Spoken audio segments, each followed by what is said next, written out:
Hello, I'm Eric Snodgrass, and thank you for watching this in-depth ag forecast brought to you by Nutrien Ag Solutions. Let's do a quick recap of yesterday's severe wind event and severe thunderstorm event. We're going to start with the Storm Prediction Center's storm reports. And when you add in these 591 separate reports from yesterday, that brings the December total well in excess of 1,400 different reports of severe storms. Most of them were winds because we saw just a massive squall line of storms that were advancing anywhere between 60 and up to 90 miles an hour across this area yesterday. In fact, that storm system, which began the morning in Colorado, finished the evening here over Lake Superior. That was a very fast-moving storm system. But it also added in there another 25 reports of tornadoes, and these were really embedded within the squall line itself. We're just now today seeing what the extent of this damage looked like from this massive thunderstorm complex that went racing through this area, plus the synoptic scale wind event that followed it. I just want to bring you up to speed on some yearly statistics. This is from the Storm Prediction Center.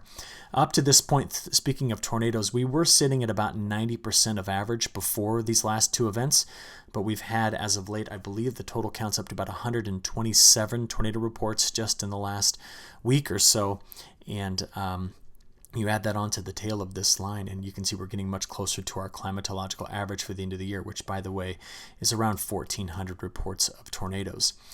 From there, I'll just kind of go through the line here. Hail's been way down. 45% of normal this year on hail reports, so much below the climatological average. And a lot of these storms did not have a lot of hail on them, but certainly we added a lot to our wind report map. And going from about 90% now up to about 96% of average, that added a lot of events here on to the very end of this year. So I just wanted to bring up to speed with that. Now, as I was kind of keeping a close eye on all these storms, I just rely on really good follows on Twitter to see stuff. And so I'll show you one here. Her name is Elizabeth. She works for the Storm Prediction Center. And she put together just a great map that shows the extent of that squall line, starting here in parts of Kansas, cutting through Nebraska, Iowa, into Minnesota and Wisconsin. You can see the spacing of each of these lines is 1 hour apart. So that right there is your, anywhere between 60 and 70 mile an hour forward speed on average. Sometimes those storms really accelerated past that as well. I also want to take you to another one I follow, Severe Studios. They put together just a great image here showing all of the different severe thunderstorm warnings and tornado warnings. So once again, the National Weather Service did a phenomenal job staying on top of this. It was just incredible. But I also saw some pretty crazy stuff out of this. I'll just take you to my own Twitter feed here. First couple of things. This one, okay, I don't know what to think here, but you've got basically near a corner that's been shoved through the glass here on this, the cab of this tractor or combine. And my question is, why does the windshield wiper look like it's gone past it? I don't know. It doesn't matter, but the winds were definitely strong enough to do that. And then also great follow on a good friend, Arlen Suderman. Was showing some of the pictures of the problems that was going on in the wheat. This is from Bart Parks, but you can just see here what happens when those strong winds just basically sandblasted the crop into that area. And I'd like to just scroll down a little farther in my feed here to show you some of the other things, like this incredible picture of this corn stalk shoved into the side of that tree. And one other thing down here, we can just get a good idea of what these winds look like. Sorry, I'm going to scroll a little bit farther here because I'd like to show you that probably the more famous of all of these videos that came out in parts of Oklahoma and Kansas, some of the dust you see here. But did you see that one from Elkhart? This is just incredible. Let me blow that up so you can see it. Just an amazing view here of the dust storm. This was a synoptic scale dust storm. This was not associated with a thunderstorm here, just ripping through this part of Kansas. And I saved a bunch of data from this, and I just want to show you one of the satellite animations, which just is incredible because as you just kind of watch this go back and forth, I'm going to start it in the morning. This is the sunrise. As I play it forward, look at this, how quickly this system emerges. And those strong winds wrapping around that low produced a very large area of blowing dust. Now, if you notice, let me pause that and take you back there. After the sunset and we switch over to infrared, you can see the extent of the fire. These are all heat signatures from the fires that were in parts of Kansas.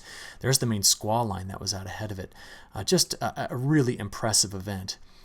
And the amount of dust that was being blown around there, I haven't seen the likes of that in a very, very long time in this part of the country. Now, we saw some big dust storms early last spring in Texas, but one quite this large, I'm not so sure I've seen that in a very long time. Maybe the last time I saw it, I was studying the Dust Bowl or reading The Worst Hard Time by Timothy Egan, a great book. But you see here the extent of the dust during that part of the day. Now I want to talk about this dust because when we go back over the last 7 days of total accumulated precipitation, there's been something important about the setup of this pattern that I believe is going to persist to the end of December into January. And you just notice there's a large area in through here that continues to be missed. These deep troughs swing into the west. I mean, look at the precipitation totals here in California, Oregon, and Washington. I mean, the Sierra Nevadas have had upwards of 6 to 8 inches of liquid equivalent, much of that, of course, coming down as snow. But even the Sacramento Valley, coastal parts of California here, picking up 5, 6, 7 inches of rain just in the last week. We've added a lot of snow here, but each one of these lows keeps coming out of Colorado, and then it just ejects quickly and moves toward the Great Lakes. Now, the problem is we don't have enough time to draw a deep well of moisture into Texas and into Oklahoma and into Kansas. So what ends up occurring is we don't run into that moisture to about right here. And then that's when the storms just start taking off. So you're actually seeing on this map the last two massive and disruptive and deadly events kind of all stacked up together. But I'm thinking a lot about this region getting missed down here because our latest soil moisture map, this goes down 40 centimeters or 16 inches, continues to show that region dry. In fact, it's much drier even farther to the east than that. But this is the area I'm watching very, very carefully. That snow melt to the north has helped this region recover. And we're still very dry from the mid-Atlantic to the Appalachian Mountains and down toward North Carolina. So we got to talk in this video about this area and precipitation coming into this area. And we're going to also ask the question, is California going to continue to see these heavy rainfall events? Because we look at the latest Drought Monitor Map, and this came out this morning, we want to know where is it changing. So let's go have a quick look at that. We'll go to the change maps, and then we'll look over the last week at where we've seen a drought getting worse or better. You can see patches in here in those areas where we've seen the drought getting worse. And again, over the last 12 weeks, we can see that it's been quite expansive in its development in this region and over here in parts of along the East Coast. Okay, so with that as a perspective, I want to get into the long range first, and then we're going to dive back into the near term. Oh, first, got to show you a great map. I mentioned how much snow we did get in the west the last 3 days. All right, there are some places in the Sierra Nevada here that picked up between 48 and 96 inches of snow. So we're talking 4 to 8 feet of snow in total, and there's a whole lot more that's on its way in this region. Now, this is what we got to discuss in the long range. Okay. The 10-day forecast continues to keep the west wet. There's a stalled out boundary here over the next couple of days, bringing some rain from parts of the MidSouth through the Ohio River Valley. There's going to be a system that comes out of the Gulf, but probably stays in the Gulf and clips Florida. But that means that this region, once again, stays dry. We see that much of the northern plains getting into the Great Lakes drier, and there's clipper systems running through the Canadian Prairie. So this is another time period where this area is going to be drier than average. We look at that in terms of temperatures, and we also see that it's going to be quite mild. The country seems to be split right about here, where north of that line we have some very, very cold air that's in the northern plains getting into the Canadian Prairie, extending actually all the way to the Canadian archipelago. But I want to talk to you about this pattern and where I think it's going to be going here to finish December and start January. It begins with La Nina. All right. We've seen ocean temperatures continue to cool slightly here in Nina region 1 and 2. But out here across the open Pacific, this region right in through here, we've started to see the trade winds, which had been strong, really fading and falling apart. So the ocean temperatures have stabilized a little bit. Now, what this means is we're starting to get an adjustment in the behavior of the wind field in the tropics. And remember, the big reason why we discuss this is because that change in the trade winds ultimately affects the heat transport, the energy, the momentum, the wind speed. That's when I'm talking about kinematic energy here, the motion of the wind getting out and affecting the jet stream which comes across the Pacific. We've still got this as a guide, thinking about how these troughs are going to continue to develop in the Gulf of Alaska and hit into the West Coast. So can you keep all that in mind? Because what I want to show you next is what's going on with these trade winds. Now, if we had a La Nina that was continuing to develop, I'll just draw this real quick. This whole area on this diagram would still be blue. So from today all the way through the beginning of 2022, you'd see blues here indicating a strengthening La Nina with stronger trade winds. But you don't see that.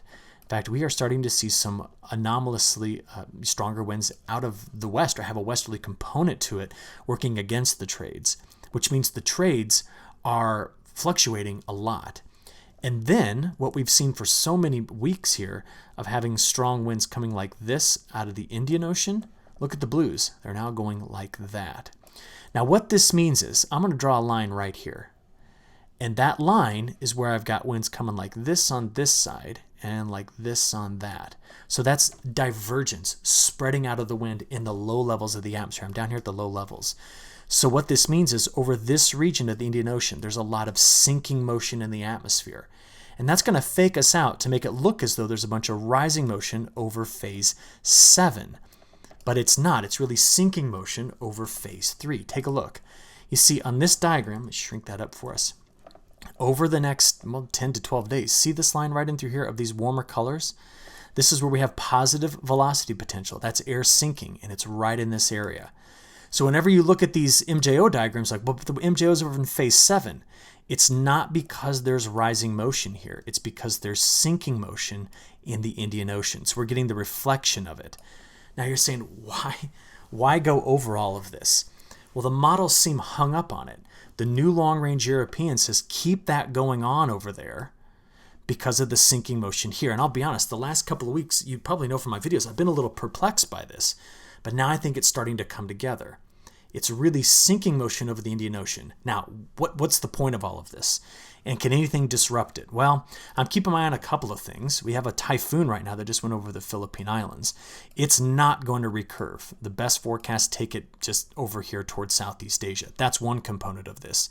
If that did recurve, it would really affect what's going on in the North Pacific Jet. But what I see in the North Pacific Jet is this. Let me just take you out to day 10. You see the extension of the North Pacific Jet is here. It doesn't go all the way north of Hawaii. In fact, what happens here is we get a split in the flow. See that? And then the flow just kind of, not lazily, but just kind of comes across the United States like this. We're out 10 days from now. This is the day after Christmas. And then there's another ridge that's building here. Now, because the MJO is faking us out thinking it's in phase 7, when really it's subsidence in phase 3, the extension of the jet is just not getting across the Pacific. So the flow wants to block up. And we're seeing that. This is looking out here this weekend on Sunday. Now you watch this ridge and that ridge. Because from Sunday, just playing forward through next week, I'm moving fast, through next Friday, Saturday, okay, let's stop it there on Christmas. See how they're still there? And therefore the flow is very meridional, meaning north-south, not west to east. So if this trough develops, going to keep the west coast wet. This ridge sets up over Texas, keeps this region warm, keeps parts of the southern plains dry.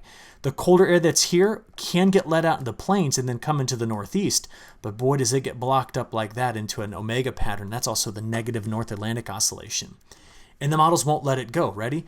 This is about day 8 or 9. I'll just keep playing. It just stays all the way out there to the very end of the month. Now, are the models right? Well, it makes sense physically if we have all that substance in the Indian Ocean, but I think they're hanging on to persistence too long. So let's take a look at what the new run looks like. The month of January, here it is. January precipitation anomalies. As expected, this area went back over active. We talked about that. That's the area we expected to have an active storm track. The west, because those troughs keep digging down here, also has above average precipitation. But my biggest area I'm most concerned about is the drier conditions we see in the southern plains. That seems to just be a sticking point in the models, and it is making sense given that there is no strong subtropical jet to throw this all out of the water. So the temperatures, they're going to look much like what I just described. Mild south, cold where the troughs come in the west, but that cold air in the Canadian prairie does get let out across the Great Lakes and into the northeast. So Cotton Belt mild, Corn Belt split, the western mountains cold and possibly quite snowy. That's your new long-range outlook through the end of January.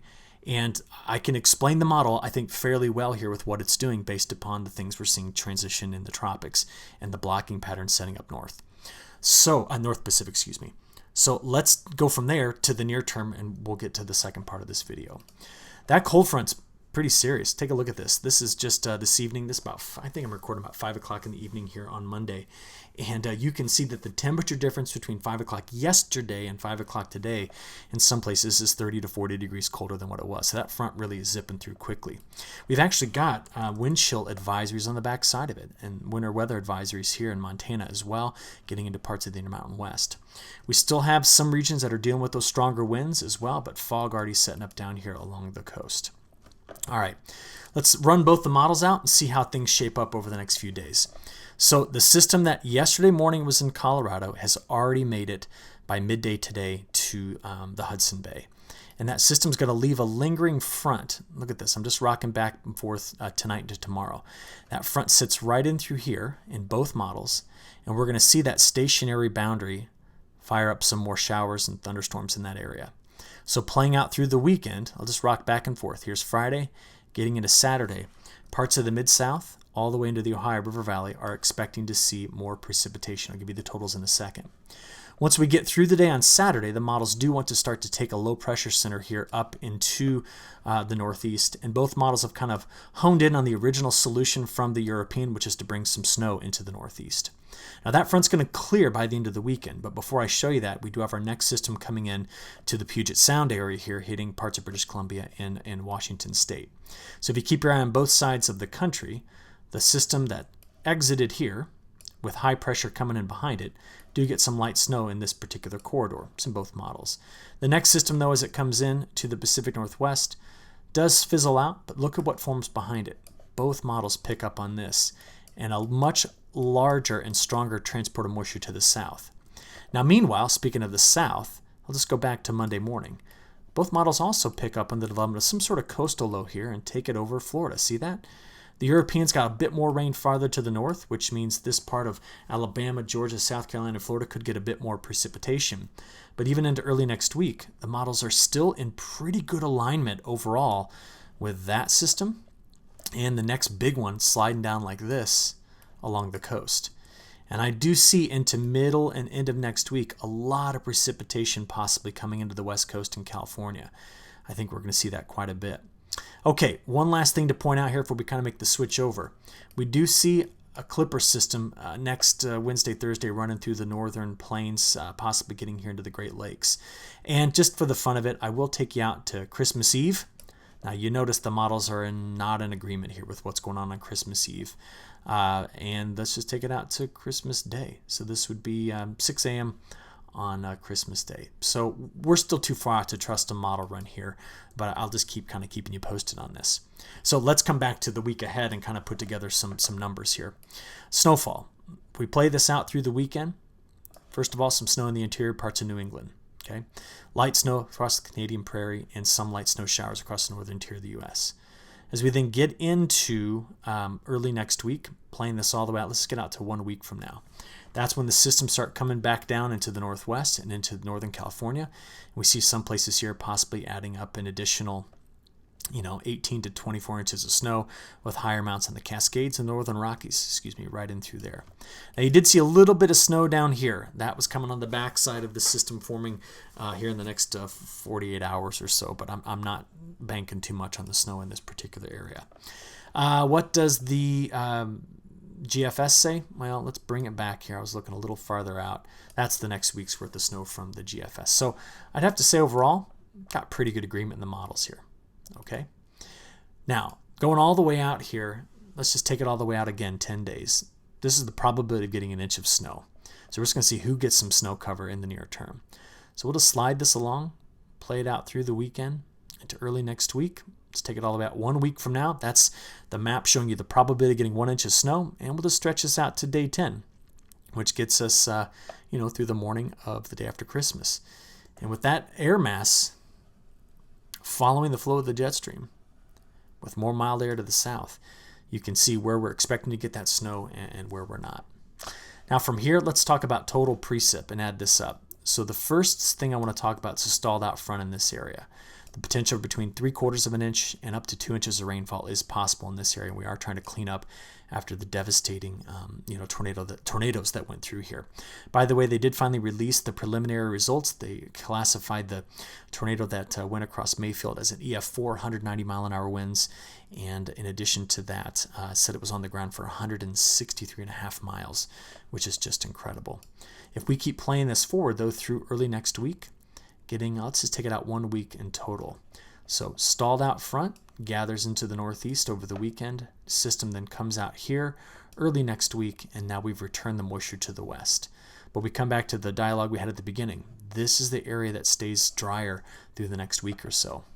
We compared the models just so you can see it here. I did want to toss this in, pause it, and have a closer look, but this is the difference between the ECMWF and the GFS. I'm going to skip pointing out some of the bigger things, but you can take a closer look. Now, coming back to what we discussed, see the ridge here by day 10, the ridge there by day 10? So the flow comes around like this and like that.